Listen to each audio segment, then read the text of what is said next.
બાલાસિનોર તાલુકાના રાજપુર ગામના વિધર્મી યુવક દ્વારા હિન્દુ સમાજની દીકરીને ભગાવી લઈ જનાર વિરુદ્ધ કાયદેસર કાર્યવાહી કરવા પ્રાંત અધિકારીને આવેદનપત્ર આપવામાં આવ્યું. બાલાસિનોર તાલુકાના રાજપુર ગામના 200 આગેવાનો, મહીસાગર જિલ્લાના ઠાકોર સેનાના જીકેટીએસના પ્રમુખ કિરીટસિંહ ઝાલા તેમજ ગામના સરપંચ પટેલ કિરીટભાઈ કાળાભાઈ, તાલુકા પંચાયત સદસ્ય પટેલિયા લક્ષ્મણભાઈ મંગલભાઈ પટેલ અનિલભાઈ અને હિતેનભાઈ પટેલની આગેવાની હેઠળ પ્રાંત અધિકારીને આવેદનપત્ર આપવામાં આવ્યું હતું.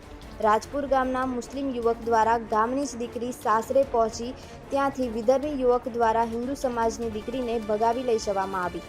આજે રાજપુર ગામના આગેવાન દ્વારા કાયદેસર કાર્યવાહી કરવા પ્રાંત અધિકારીને આવેદનપત્ર આપી દીકરી સત્વરે એના મા બાપને સોંપાય અને ભવિષ્યમાં આવી ઘટના ફરીવાર ન બને તે માટે 7 દિવસની અંદર વડીલોની માંગણી સ્વીકારાય એવી માંગ કરવામાં આવી હતી.